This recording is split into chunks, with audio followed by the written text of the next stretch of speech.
बिस्मिल्लाहिर्रहमानिर्रहीम। खुल के बोल के साथ मैं हूं एतजाज नकी।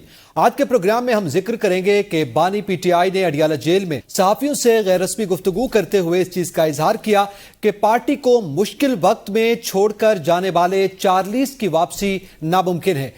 इस सूरत हाल के हवाले से आगाह करेंगे ये इंदिया जो उन्होंने दिया है किसकी जानिब यह इशारा है, इस पर खासी चेबगोइयां हो रही हैं। इसके साथ साथ हम बात करेंगे कि आज जबरी गुमशुदगियों का आलमी दिन मनाया गया है और इस ज़िमन में पाकिस्तान की क्या सूरत हाल है और हम कहां खड़े हैं। इसके साथ साथ हम जिक्र करेंगे कि इराक में बगदाद एयरपोर्ट पर ज़ायरीन मुश्किलात का शिकार हैं। गुज़िश्ता 30 घंटों से वो मुश्किलात का शिकार हैं और अभी तक उनके हवाले से पाकिस्तानी मिशन की जानिब से कोई इक़दाम नहीं किए गए। पाकिस्तानी हुकूमत की जानिब से भी कोई बात सामने नहीं आ सकी है। गुफ्तगू करने के लिए पैनलिस्ट में हमारे साथ मौजूद हैं मसूद रजा, सलमान अनीस, बिशारत राजा और आजम चौधरी। तमाम पैनलिस्ट को मैं शो में वेलकम करूंगा और सबसे पहले मैं मसूद रजा आपसे जानना चाहूंगा, आज बानी पीटीआई ने जो गुफ्तगू की है, क्योंकि मौजूदा सूरत हाल के तनाजुर में जो पार्टी के अंदर सूरत हाल हमें दिखाई दे रही थी, पीटीआई के अंदर जो क़यादत के दरमियान एक तकसीम है, उस पर वो गुफ्तगू से कतराते रहे हैं। लेकिन आज उन्होंने खुलकर ये जरूर कमेंट कर दिया कि जिन लोगों ने अच्छे वक्त में एंजॉय किया, जो चार्लीज रहे और जो मुश्किल वक्त में छोड़ गए, वो सब उनके इल्म में है और उनकी वापसी तकरीबन नामुमकिन है, सवाए उन लोगों के जो जिन पर मुश्किलात रही। तो किस जानिब आप समझते हैं ये इशारा है? उन्हीं लोगों की तरफ इशारा है जो मुश्किल वक्त में छोड़ गए, और वो तमाम लोग जो तहरीक इंसाफ में अच्छे वक्त में आए, उन्होंने हुकूमत की वजारतें संभाली, कायमा कमेटियों में रहे, सेनेट में गए और बड़ी मरात उन्होंने ली, बड़ा नाम उन्होंने कमाया, और फिर उसके बाद जब मुश्किल वक्त आया तो वो पार्टी को छोड़कर चले गए। कोई भी वजह रही हो, कोई भी उज़र रहा हो, ऐसे भी बहुत लोग हैं ना जिन्होंने बड़ी सहुबतें बर्दाश्त की हैं। तो ये तो मेरे ख्याल में पहले से तयशुदा बात है कि जो मुश्किल वक्त में साथ नहीं थे वो बाद में भी इमरान खान के साथ नहीं होंगे, क्योंकि इमरान खान खुद जेल के अंदर मौजूद हैं और उन तमाम लोगों को हम जानते हैं। ये पार्टी के अंदर ये मैसेज जाना बहुत जरूरी था, क्योंकि वहां एक बेचैनी थी। वो लोग जो इस वक्त स्ट्रगल कर रहे हैं, वो लोग जो इस वक्त जिन्होंने मारे खाई हैं, जिनके लोग उठाए गए हैं, जिनके कारोबार तबाह बर्बाद हो चुकी, एक पूरी एक फहरिस्त है, तवील फहरिस्त है जिसमें लोगों के कारोबार तबाह हो गए, उनकी जिंदगियां बर्बाद हो गई। तो वो लोग अगर अब भी पार्टी के साथ खड़े हैं और अच्छे वक्त की उम्मीद है उनको, और अच्छे वक्त की उम्मीद के साथ उनको ये अगर धड़का लगता है कि वो लोग जो पहले आए थे पार्टी में पैराशूटर्स थे वो वापस आ जाएंगे, तो आज इमरान खान ने ये मैसेज क्लियर कट देकर एक अच्छा मैसेज दिया है पार्टी के अंदर, और इससे उनकी सियासत को, वो लोग जो स्ट्रगल कर रहे हैं उनको और तकवीत मिलेगी। वो लोग भी खुल के सामने आएंगे जो शायद इसलिए कतरा रहे थे कि बुरे वक्त में हम क्यों आए, जब अच्छे वक्त में हम साथ नहीं होंगे या हम साथ नहीं थे, तो वो भी सामने आएंगे जिनको ये उम्मीद होगी कि आगे। जी, एक बड़ी तादाद जो छोड़ जाने वाले हैं, सबके पास एक ही रीजन है कि मुश्किल वक्त में उन पर सऊबतें आई, उनको धमकियां दी जा रही थी, उनको थ्रेट किया जा रहा था और उनके खानदान को थ्रेट्स मिल रहे थे, तो इसलिए हमने सऊबतें बर्दाश्त की और उसके बाद हमें पार्टी को मजबूरन छोड़ना पड़ा। तो ये इसमें अब नाम भी सामने आ रहे हैं, जैसे फवाद चौधरी साहब का नाम लिया जाता है, जैदी साहब का नाम लिया जाता है, इसी तरह दीगर बिलखसूस जो वसीम अकरम प्लस रहे पंजाब में, उस्मान बुज़दार साहब, वो तो बिल्कुल ही मंजर से गायब हैं। तो क्या ये जो नाम गर्दिश कर रहे हैं यही चीदा चीदा लोग हैं? ये लोग हैं, मेरे ख्याल में असद उमर साहब उनके साथ मौजूद नहीं है, उनके साथ वो कहाँ गया, पंजाब जुनूबी सूबा महाज के सारे लोग नहीं है उनके साथ।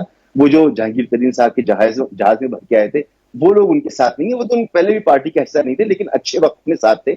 उन्होंने पार्टी की रुकनियत इख्तियार की थी, पार्टी के ओहदे इख्तियार किए थे। वो सारे लोग नहीं है ना इस वक्त, तो जो नहीं है तो उनको आगे भी नहीं होना चाहिए। बिल्कुल दुरुस्त फैसला है। अगर आप नाम जानना चाह रहे हैं तो नाम तो बहुत सारे हैं और आपके भी जहन में लोगों को सब पता है जी, तो बहुत सारे लोग हैं और बहुत अच्छा। कुछ छोड़ जाने वालों को उन्होंने जस्टिफिकेशन भी दी कि अमजद याजी ने सऊबतें बर्दाश्त की हैं, वो वाकई उन्होंने फेस किया है, इस वजह से वो छोड़ कर गए। इसी तरह गुज़िश्ता रोज एक और भी बात सामने आई थी, کہ جو روپوش ہے وہ خود ان کو وہ کہہ رہے ہیں کہ وہ ابھی روپوش رہے ہیں سامنے رہا. اچھا اس پہ تھوڑا آگے بھی بڑھتے ہیں. میں سلمان انی صاحب آپ سے جاننا چاہتا ہوں کہ گفتگو کرتے ہوئے ایک جانب تو پارٹی کے حوالے سے انہوں نے ذکر کیا, آپ کتنی حد تک آپ سمجھتے ہیں جو روپوش ہیں ان کو خود روپوش ابھی رکھا جا رہا ہے کہ کہیں ان کو اٹھا نہ لیا جائے, یہ بھی گفتگو کی گئی تھی. اور دوسری جانب جو چھوڑ کر گئے ان کی تقسیم کی بات آپ کیا سمجھتے ہیں, پی ٹی آئی کی کیسی حکمت عملی ہے؟ اور ساتھ انہوں نے کہا پاکستان میں جو معاشی صورتحال ہے اس پر انہوں نے کہا پہلے سنتے تھے 50 سال میں سب سے کم سرمایہ کاری آئی, اب تو 1 سال میں تاریخ کی سب سے کم سرمایہ کاری آئی ہے. تو ظاہر ہے وہ باخبر بھی ہیں جیل میں بیٹھ کر اور مضطرب بھی ہیں جو اس وقت معاشی صورتحال ہے ملک کی. مجھے سمجھ میں نہیں آتا کہ وہ مضطرب کیوں ہیں. آدھے سے زیادہ تو یہ اکانومک پالیسی جو ہے وہ انہی کا لگایا ہوا شاخسانہ ہے, اسی کو ساری قوم بھگت رہی ہے. تو اب انہیں کس چیز کا اضطراب ہے؟ وہ آئی ایم ایف کو خط نہ لکھتے, نہ پاکستان کے خلاف انٹرنیشنل لیولز کے اوپر لابی کرتے, نہ کوشش کرتے کہ پاکستان آئسولیٹ رہ جائے, تو شاید یہ اکانومک کنڈیشنز اتنی زیادہ ٹف نہ ہوتی. Regardless of that, government is trying its best to sort things out and let's see how it works out. دوسری جو مجھے اس چیز کے اس پوری سٹیٹمنٹ کے اندر جو مضحکہ خیز چیز لگی وہ یہ تھی کہ وہ دوسروں کی طرف تو الزام تراشی کر رہے ہیں کہ اس حکومت کے پاس تو اکانومک پالیسی ہی نہیں ہے, ان کے پاس تو اکانومک روڈ میپ ہی نہیں ہے. تو آپ کے پاس کیا ہے؟ آپ کے پاس کون سا اکانومک روڈ میپ ہے, یا ایسی کون سی اکانومک معاشی پالیسی ہے جس کا آپ نے اظہار کیا ہے؟ وہ پہلے آپ نے وہ یہ اسد عمر ٹائپ کے لوگوں کو اکٹھا کیا ہوا تھا اور اس کے بعد ایک لوگوں کو دھوکہ دیا ہوا تھا. پتہ لگا کہ وہ جو ان کی اکانومک پالیسی اور جو ان کا اپنا ویژن تھا وہ 3 مہینے نہیں تھا چل سکتا. اس کے بعد پھر وہ جس طرح لوگ انہیں بیساکھیاں دے کے گورنمنٹ چلاتے رہے ہیں وہ ہم سبھی جانتے ہیں. آخری but last but not the least چیز, یہ جس چیز کا بھی آپ ذکر کر رہے تھے کہ پارٹی ٹوٹ پھوٹ کا شکار ہے, اور جو وہ پرانی جو پارٹی کے ورکرز ہیں جنہوں نے مصیبتیں برداشت کی ہیں, اور ان کو پہلے کون سا پارٹی کے اندر انہوں نے جگہ دی تھی؟ وہ وسیم اکرم پلاسٹک ڈھونڈ کے لے آئے تھے, وہ جس کا پنکی پیرنی نے استخارہ جو ہے وہ بتایا ہوا تھا کہ یہ بہت پرفارم کرے گا, تو وہ کہتے تھے یہ وسیم اکرم نہیں ہے, یہ وسیم اکرم پلس ہے. پھر وہ دوسری طرف انہوں نے وہ پرویز خٹک کو لانچ کیا ہوا تھا جو وہاں پہ 10 سال گورنمنٹ کے اندر رہا. وہاں پہ پھر Mahmood Khan was part 2 of Pervez Khattak government. تو اس کے اندر انہوں نے کیا کر لیا, یہ پارٹی پہلے بھی پیرا ٹروپرز کی تھی, ابھی بھی پیرا ٹروپرز کی ہے. اب کیونکہ ازرائے ضرورت مصلحت کے تحت انہیں وکیلوں کی اور ان کی ضرورت ہے, تو اب ان کی پارٹی کے ہیرو ہیں سلمان اکرم راجہ, سلمان صفدر, شعیب شاہین, علی بخاری, اس لیے کیونکہ انہوں نے مقدمے لڑنے ہیں, اس وجہ سے کیونکہ وہ ان کی لیگل بیٹل میں ہے.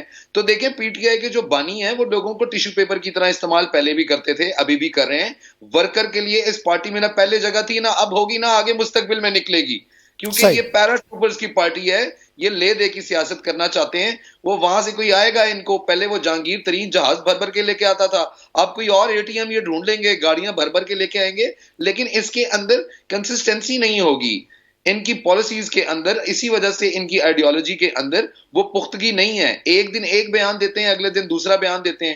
ان کے بیان کی کیا ہی بات کریں اور ان کی چوائس کی کیا ہی بات کریں. یہ تو کہتے تھے کہ میں شیخ رشید کے ساتھ ہاتھ ملانا پسند نہیں کروں گا, یہ تو کہتے تھے کہ محمود اچکزئی پاکستان کا غدار ہے, یہ تو مولانا فضل الرحمان کو ڈیزل کہتے ہوتے تھے. تو تھوک کے چاٹا اس کے بعد ان سب کو اپنی یہ صورتحال ہے. ٹھیک ہے, اب وہ تو ظاہر ہے سلمان صاحب تو 4 اور کو لے آئیں گے, تو یہ باتیں نہ کریں. یہ آگے بڑھتے ہیں. ٹھیک ہے, باتیں کرتے ہوئے اچھے لگتے ہیں. ٹھیک ہے, آگے بڑھتے ہیں. ظاہر سیاسی جماعتیں, بہت سی سیاسی جماعتیں ایک دوسرے کی مخالف بھی ہیں, ساتھ بھی آتی ہیں, ایک صف پہ بھی آتی ہیں. بہرحال یہ آپ کا ایک کامنٹ ہے, لیکن میں تھوڑا سا بشارت رائے صاحب, یہ جو آج حنیف عباسی صاحب نے فلور آف دی ہاؤس پہ گفتگو کی ہے, انہوں نے کہا جی خان صاحب کے سیل کا دورہ کریں تو وہاں آپ کو کوکین ملے گی, ہیروئن ملے گی, لیکن اس طرح کے لفظ جو کہ جو اسپیکر تھے ان کو یہ الفاظ حذف کروانا پڑے ہیں. آپ کیا سمجھتے ہیں یہ جو اڈیالہ جیل ہے یا جو سیل ہے, کیا وہ حکومت کے قبضے میں نہیں ہے؟ حکومت اس کو کنٹرول نہیں کرتی؟ اگر وہاں پہ یہ سب کچھ ہے تو یہ کس کی کمزوری ہے؟ نقی صاحب, حنیف عباسی صاحب, آپ کو یاد ہوگا کہ یہ وہی صاحب ہیں کہ جن پر ایفیڈرین ثابت ہوئی تھی اور انہیں سزا بھی سنائی گئی تھی عدالت کی طرف سے, اور عمر قید, اس کے بعد پھر نیل, سارا کچھ. عبد القادر پٹیل صاحب نے, آپ کو یاد ہوگا کہ جب وہ ان کا کوئی خون کا, عمران خان کا بلڈ کا نمونہ یہ پتہ نہیں لیا گیا تھا یا کوئی پیشاب کا, تو پھر عبد القادر پٹیل صاحب نے ایک بڑی پریس کانفرنس کی تھی, بہت بڑی پریس کانفرنس کی تھی. انہوں نے کہا کہ اس کے بلڈ سے یہ نکلا, اس کے بلڈ سے فلاں نکلا, اس کے پیشاب سے فلاں نکلا. یہ وہ لوگ ہیں جو یہ کہتے تھے کہ عمران خان जेल में एक दिन भी नहीं गुजारेगा क्योंकि वो नशा करता है। और ये वो लोग हैं जो कहते थे कि इमरान खान इक़्तिदार से बाहर निकलेगा तो दूसरे दिन ये लंदन या अमेरिका चला जाएगा क्योंकि ये नाज नखरू लाड से पला बड़ा है, ऐसे सख्तियाँ नहीं देखी हुई हैं। इमरान खान पिछले 1 साल 1 माह से जेल में है। और भाई मेरे, अगर आप अडयाला जेल जो है वो पंजाब में आपके कम्मुत है, वो पंजाब के हदूद में है, तो अगर आप एफिड्रिन और कोकेन का कह रहे हैं तो जाए ना वहाँ पर, वो आपके कंट्रोल में आती है ना, पता करें ना वहाँ पर। आप पता नहीं करते कि वहाँ हो नहीं रहा। ये असल में ये वो लोग हैं नकी साहब के जो इमरान खान ने हर मौके पर गलत साबित किया। अब ये सियासत में जिंदा रहने के लिए इमरान खान के कभी वो उसके कोकेन के साथ लटकते हैं, कभी उसके वो कहीं और जगह लटकते हैं। ये उनके से ये चाहते हैं कि हमारी सियासत इसी पर जिंदा रहे। और जब कुछ भी ना मिले ना इन्हें, तो फिर वो बीच में से वो कहते हैं कि हाँ जी इमरान खान ने 9 मई किया था, फिर वो 9 मई के साथ लटक जाते हैं, फिर वो कभी तस्मू के साथ लटक जाते हैं। बस ये सियासत है और सियासत में ऐसा ही करते हैं क्योंकि इनकी बाकी सियासत बची कुछ भी नहीं। बस इमरान खान का नाम लेकर आज कल बस वही है, इमरान खान ने ये किया था, इमरान खान ने वो किया था। अभी सलमान अनीस साहब फरमा रहे थे कि वो तजर्बाकार टीम के हवाले से बात रहे थे।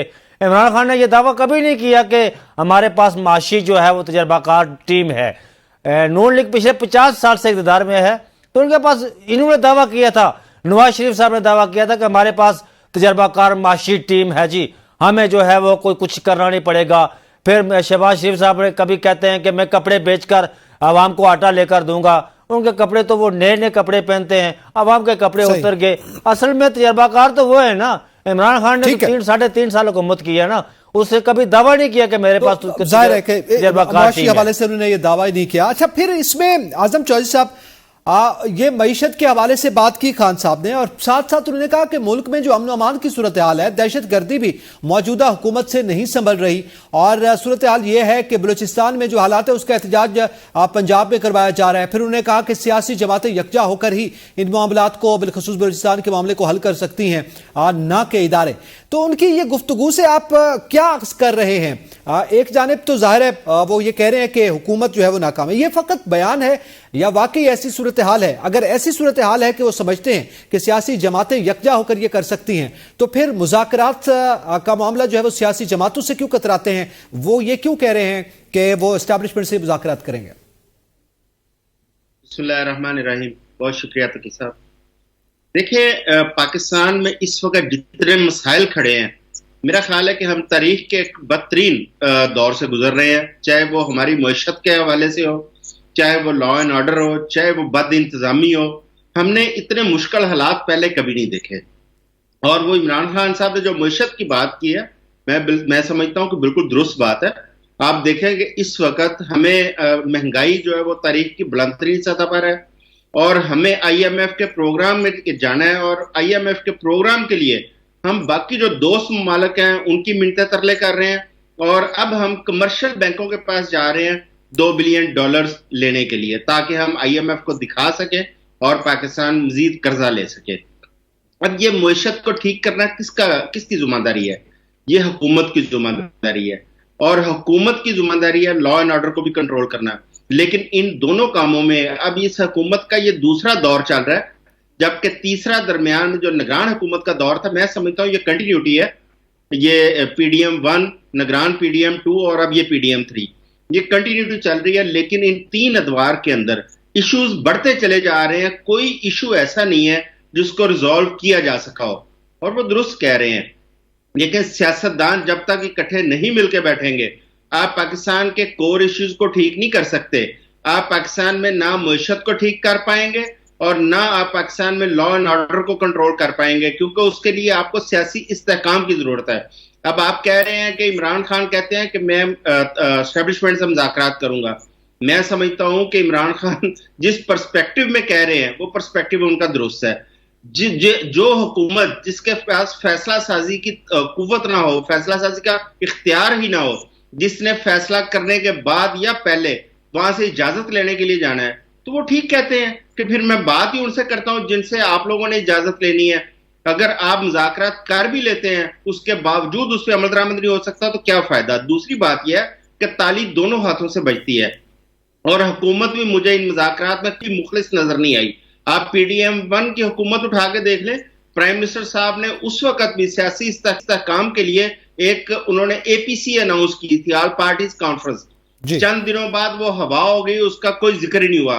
اب یہ عزم استحکام کی جب بات آئی ہے, پرائم منسٹر صاحب نے پھر ایک اے پی سی اناؤنس کی تھی, کیونکہ اس میں پی ٹی آئی نے شمولیت کی حامی بھر لی.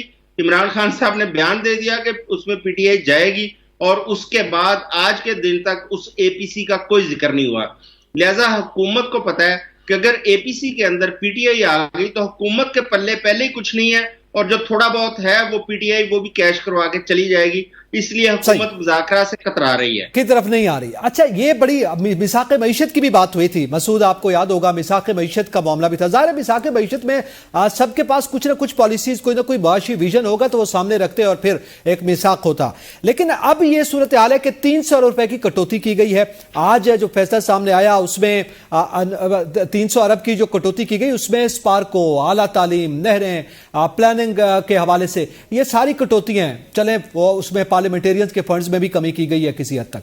دوسری جانب ہم دیکھتے ہیں کہ پلوں کی تعمیر کے حوالے سے, پبلک پرائیویٹ پارٹنرشپ کے حوالے سے جو فنڈز میں اضافہ کیا گیا ہے, تو یہ جس قسم کی پالیسی آئی, آپ سمجھتے ہیں یہ بیلنس ہے, اور کیا اس سے کوئی مالی بحران نہیں آئے گا؟ دیکھیں, اگر بیلنس ہوتی تو ہم اور پوری دنیا کیوں یہ چیخ رہی ہوتی کہ پاکستان کی پالیسیز درست نہیں ہے. آپ ایک طرف بجلی پہ سبسڈی 45 ارب روپے کی دے دیتے ہیں, دوسری طرف آپ کو ساری دنیا کہہ رہی ہے کہ یہ سبسڈیز بند کریں. ان سبسڈیز نے ہی آپ کی معیشت کو اندھے کنویں میں دھکیل دیا ہے, لیکن آپ اس سے باز نہیں آ رہے. آپ نے جو کٹوتیاں کی ہیں آپ درست کہہ رہے ہیں. دیکھیں, سب سے زیادہ جو کرپشن ہوتی ہے حکومت کے فنڈز میں وہ یہی ڈیولپمنٹ فنڈز ہوتے ہیں. جب یہ ڈیولپمنٹ فنڈز ہمارے بڑھتے ہیں تو ہمیں ڈر لگتا ہے, کیونکہ ہمیں ان پہ اعتماد نہیں ہے. پہلے بھی کرپشن کرتے رہے اور اب بھی. آپ کو یاد ہوگا کہ پیپلز پارٹی اور نون لیگ کے درمیان جو اختلاف بڑھ رہا تھا تو اسی بات پہ بڑھ رہا تھا کہ ڈیولپمنٹ فنڈز بڑھائیں. ڈیولپمنٹ فنڈ کیوں بڑھانے دیں؟ کیونکہ اس میں کرپشن ہوتی ہے, ساری دنیا جانتی ہے. تو یہ گیمکس ہیں, ان سے کوئی بڑی تبدیلی نہیں آنی. تبدیلی آنی ہے جب آپ کی ایف ڈی آئی آئے گی. ایف ڈی آئی نہیں آ رہی. تبدیلی اس وقت آئے گی جب لوگ سرمایہ کاری لائیں گے, بجائے اس کے کہ اب لوگ لے کے جا رہے ہیں. ہزاروں کمپنیاں پاکستان سے باہر دبئی اور گلف کے دیگر ممالک میں شفٹ ہو گئی ہیں. تو اس طرح سے تو معیشت کا پہیہ نہیں چلے گا. اور پھر ایک ایسی حکومت, جیسے ابھی اعزاز صاحب فرما رہے تھے کہ ان کے فیصلہ سازی کے اختیار نہیں, میں اس سے بھی آگے کی بات کرتا ہوں کہ الیکشن ہمارے سامنے ہے. ہم جانتے ہیں کیا نواز شریف صاحب جیتے تھے اپنی سیٹ پر؟ کیا پنجاب میں نون لیگ کو واقعی یہ سیٹس عوام نے دی ہیں؟ میں کراچی میں بیٹھا ہوں, میں بڑے وثوق سے یہ بات کہہ سکتا ہوں کہ ایم کیو ایم کو جو 21 سیٹیں ملی ہیں وہ ایم کیو ایم کی سیٹیں نہیں تھیں. ہم گراؤنڈ پہ موجود تھے, ہم جانتے ہیں, ہم دیکھ رہے تھے. تو یہ تمام پارٹیاں جن کے پاس عوامی قوت موجود نہیں ہے, تو یہ ایک ڈمی حکومت ہے. ان سے کیا بات ہو سکتی ہے اور ان سے کیا پالیسیز بن سکتی ہیں؟ یہ مشکل وقت ہے. مشکل بجٹ دینا تھا, مشکل فیصلے کرنے تھے, اور یہ مشکل فیصلے اسی وقت ہوتے ہیں جب عوام کی تائید آپ کے پاس ہو, عوام اعتماد کرے, عوام برداشت کرنے کے لیے تیار ہو. جب عوام نے آپ کو منتخب ہی نہیں کیا تو آپ مشکل فیصلے کیسے کر سکتے ہیں؟ یہ گیمکس ہیں, یہ گیمکس کے ذریعے ہی وقت گزارنا چاہ رہے ہیں.